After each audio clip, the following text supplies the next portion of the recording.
Los házaros es una tribu centroasiática de origen turco-mongol que estuvo alrededor del Mar Negro. Básicamente era su dominio.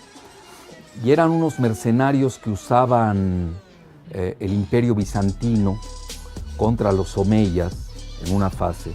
Y luego lo fueron usados por el Imperio Bizantino contra los sasánidas de Persia. ¿Sí? Y luego, en el siglo VIII, después de Cristo, el siglo VIII, sus líderes, básicamente, y ahí ya empieza ahí un poco la controversia, ¿no? Se convirtieron al judaísmo, a la religión, no siendo de la etnia judía. Eso es fundamental entenderlo. Se recorrigen la religión, lo cual supuestamente era inaceptable, pero en ese momento se dio y ya. Hay uno de los grandes, yo diría el segundo más grande filósofo de los judíos, fue anterior incluso de Maimónides. Muchos consideran que Maimónides incluso se inspiró en él, que se llama Yuda Halevi, nació en España y luego fue a morir en Israel. Él es del siglo XI. Hace muy bien este relato, eso es fundamental. Bueno, eran prácticas medievales, ¿no? Ellos adoraban se les considera que veneraban a Tigrim, es un dios del cielo, etc. Pues tenían prácticas, yo diría, muy idiosincráticas de la región, que naturalmente cuando adoptan el judaísmo, pues las dejan de lado, ¿no? No olvidemos que eso es fascinante. El pueblo turco-mongol, en especial los mongoles, desaparecen como religión y adoptan las tres grandes religiones: el cristianismo, el islam, y el mejor ejemplo son los pueblos túrquicos, Turquía, y el judaísmo. Y allí, por eso la especificidad de los házaros. Ahora, ¿cómo es que se da a conocer mucho de los házaros? Eso también hay que tenerlo presente. Con el famoso libro de la 13ª tribu de Arthur Koestler, que muchos dicen los suicidan, literalmente uso la palabra, los suicidan a él y a su esposa. Y Arthur Koestler era sionista incluso, pero era un sionista lúcido, porque sí se atrevió a decir lo que no pueden ocultar, porque es decir, si sale a la luz el verdadero origen de qué es el judío, en tres acepciones, y ahí viene la gran confusión. Yo incluso a los pocos amigos judíos que me quedan, les comento que tienen que hacer una distinción, tienen que buscar términos, porque tenemos el judío religioso, que es respetable. Yo no veo en qué moleste en que alguien crea en X, Y o Z credos, como lo son de respetables el musulmán, el sunita, el chiita, el ortodoxo, el budista, el hindú. Yo tengo un gran respeto por el pluralismo ecuménico de las religiones. Luego tenemos el judío racial, que ahí empezamos los problemas, porque ellos lo pueden definir. Ya de entrada se manejan hoy varios grupos, ¿no? La gran mayoría, que es el 75% del judaísmo, que son 16 millones en el planeta, son ashkenazis. Y la mayoría no vive en Israel, curiosamente, la mayoría vive en Estados Unidos, ¿no? ¿Qué relación hay entre los judíos ashkenazis y la ascendencia házara? Bueno, ahí es donde se maneja que de ahí proviene.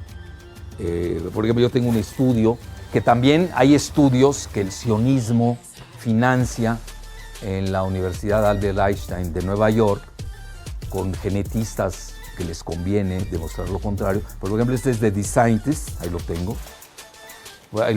Genetic Roots of the Ashkenazi Jews.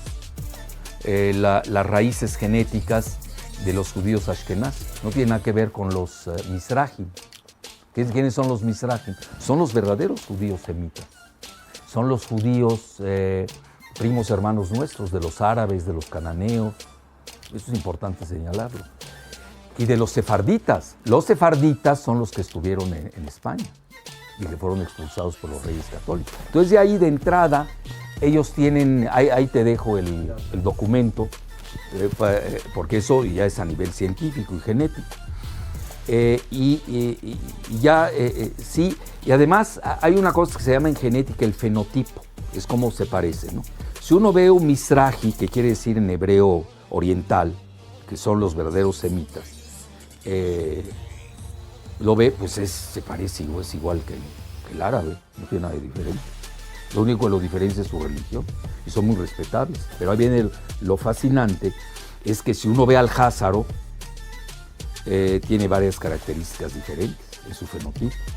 Muchos son güeros, rubios, no tiene nada que ver, es una raza totalmente diferente.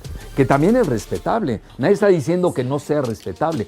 Lo único aquí es el problema a qué lleva, a la famosa ley del retorno. Esa es la clave. Es decir, ¿cómo puedes tú retornar a un lugar que le llamas Israel o Palestina si nunca estuviste ahí? Ni tus antecesores. Esa es la clave del problema cuando nosotros estamos hablando de házaros.